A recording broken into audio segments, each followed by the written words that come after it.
told you that one of the greatest battles that has ever happened is going on right now inside each and every one of us, specifically fighting for the rights to your soul. I think we are all in agreement that the past couple of years have been, well, hell in a handbasket, to put it lightly.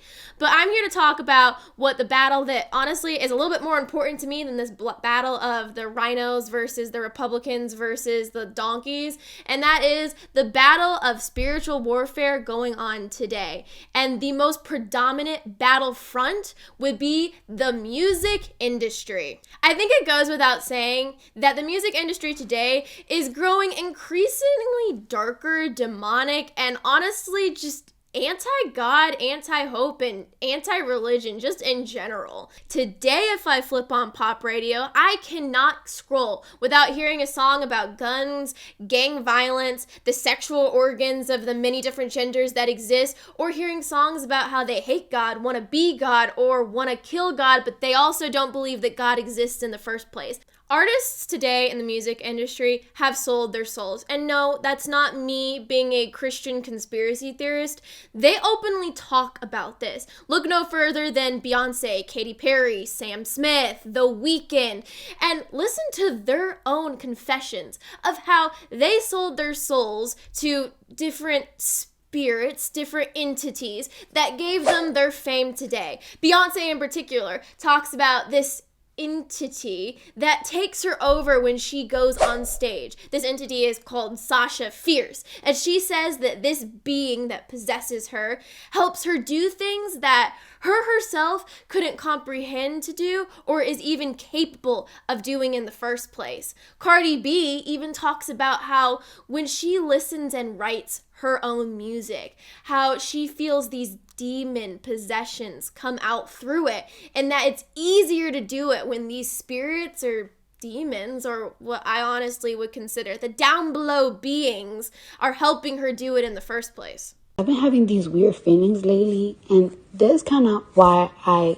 didn't want to do this song, Shake It, or like any drill songs, because it's like these songs are activating like these demons that I killed. You know what I'm saying? Like, I don't want to be that girl anymore. Like, my rebuttal to the argument of, well, it's just her alter ego, it's her stage performance persona, is this. When I come on here and I did The Savvy Truth, or I'm doing this present show, or I'm doing things on my other platforms, I'm still myself. Now, am I more animated, possibly slightly louder, a little bit more projecting in my voice and giving a little bit more animation in my face? Yeah, absolutely. But I'm not saying that I am bringing something inside me in order to present my show better. These artists, these music writers in the industry today actively say that something else takes over them that isn't of their own body or their own spirit. In Matthew chapter 16, verse 26, it says, "For what is a man profited if he shall gain the whole world and lose his own soul? Or what shall a man give in exchange for his soul?" Well, I can tell you this. I cannot look at any music artist's Instagram page without seeing something that is blatantly blasphemous towards Christianity. And you could argue, well, they're just trying to do this for clicks, for likes. I have a question. Why would you do that? Why would you actively push a narrative that you don't believe in at all? Now, these people, these atheists, these music listeners, you guys love to talk about so much about how God doesn't exist, how he's just a sky daddy. Then why do you guys love to talk about him so much? Why do you guys like to have him in your videos? Why do you guys actively sing about the fact that you would like nothing better than to kill him? Last I checked, you couldn't kill somebody that doesn't exist. And for the whole, well, they're just, in Lil Nas X's case, doing a striptease dance on a stripper pole for Satan in hell. This is just to, have shock content or to just get a few clicks on the video. Really? That's the best excuse that you guys have? Why can't we just admit that maybe it's because they actually believe the things that they're talking about? Stop giving them excuses for it, especially when they admit that they do. I'm telling you guys right now that humans were created with a free will. Now, God originally designed us to be in a relationship with Him, to worship Him, to have a beautiful relationship with a Creator who loves you so much, who has a plan for your life, a plan to not harm you, to prosper you, but to give you hope and a future. But after the fall, we decided that we didn't need God, that we were better off without Him. And so therefore free will came into play, and we can either decide to turn back to Him or we can turn to other things. There is a void, an active emptiness inside each of us, and you can fill it with a lot of different things. Now, as for Christians, we fill it with God's holiness, with His love for us, with His hope and plan for our lives. But for the people who actively deny Him or just really don't want to look for Him in the first place, you're going to fill it with something else. And just like you are who you hang out with, or the wolf that you feed will win the fight, in this case, the music that you are listening to will actively manifest itself in your own lives. Personally, I don't think that singing about my genitals or about gang-banging, gun violence, or sex crimes or giving lap dances to Satan is particularly something that I would like in my own life. But singing a song about how that I am excited, that my faith is strong, and that I know where I'm going in the end, and that God has a love for me, that's actually something that I think we all probably could seek for or seek after a little bit more. Now, if you're a normal human being on Earth, you have a playlist for many different things. If you guys are sad, don't we all have a playlist just filled with other sad songs to listen to because we just want to be mellowing in our own pity party? If we're happy, we go listen to a Marshmello song and feel happy. We are actively manifesting things in our own life. Music, sound, all of this has power, and it has more power than I think any of us realize or give it credit for. And you want to talk about something else that's interesting? Let's talk about cymatics for a second, about how the sound waves are physically manifesting themselves when you play them at different frequencies, different songs, different tunes, different levels. And you can go look up a million different videos of water moving, of sand, of oil, of people, of cars, of things that are moving because the sound waves are manipulating it. Now, if it can manipulate sand, if it can manipulate water and all of these inanimate objects, how much do you think it will affect a human body? Now, when I was in high school, I did this science experiment where I had 3 sets of basically just small bean plants, and I placed one as my control. I placed one in the sunlight outside with fresh water, and it was doing great and healthy. And then I placed the other one over by our phones and our internet routers and all of the connections in my house. Now, can you guess which one withered away, turned brown, and died, and then which one stayed healthy? Yeah, I think it's pretty obvious.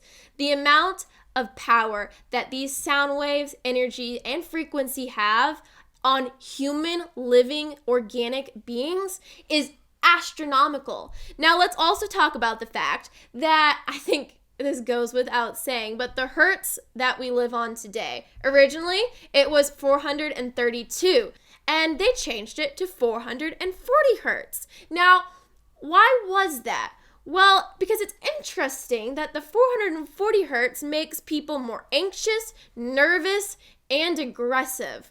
Now, I don't know about y'all, but if they wanted to cause mass chaos and hysteria in the way that people actively live their lives today, this would be a great way to do it subconsciously without anybody ever being the wiser. So why would they change it from 432 hertz to 440? Well, it's as easy as this. A house divided against itself cannot stand. If we're too busy bickering and arguing with each other, we're going to be too stupid, too dumb, too ignorant to realize that they're manipulating us, they're controlling us, and they're making us do everything that they want us to do in the first place. You don't think that there is other powers out there? You can call them the Illuminati, you can call them the shadow government, you can call them the elites, whatever, but you really don't think that they're not out there doing what they want and manipulating us to their will? I mean, this happens in politics all the time. We're too busy fighting blue versus red to realize it's not me versus you, it's us versus them. Our government, our politicians, they don't care about us one bit. And all of this only goes back to one thing, and that is the love, the lust, the corruption of money. Satan's greatest deception is convincing us that what we do here on earth won't matter when it comes to the long-term placement of our soul. And even more greater than that, convincing us that he doesn't exist or have the ability to manipulate things going on here on earth today.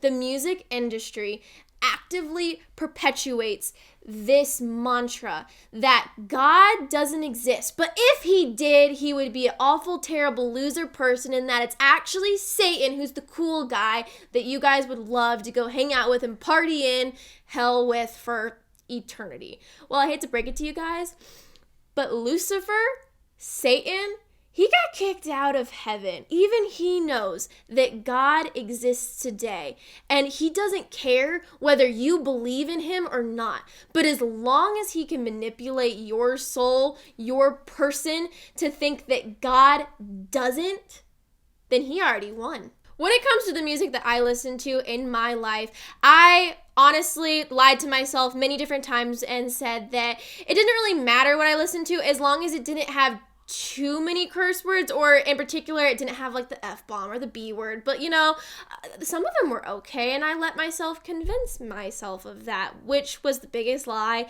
that I could have told myself. I personally loved to listen to Demi Lovato back when she was one of the biggest Disney stars that ever came out of Disney.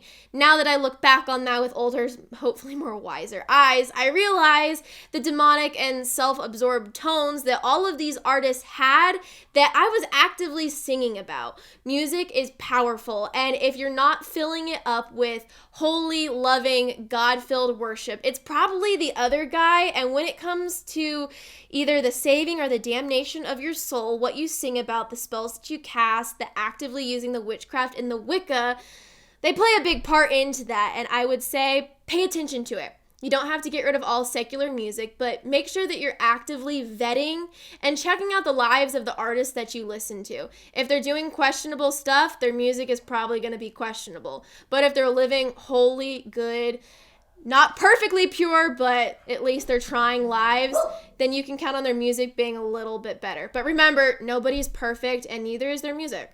I know this was a hard topic, but it's one that really needs to be discussed more often because it can be a really hard pill to swallow, especially if you're still a little bit questionable and unsure, and you're probably a little bit stuck in your ways. We've all been there. But anyway, y'all, don't forget to like, follow, hit the bell, subscribe, do all of the things. And you know what? Comment down below, Christian or not, your guys' favorite song that you love listening to that helps you to get out of a dark place.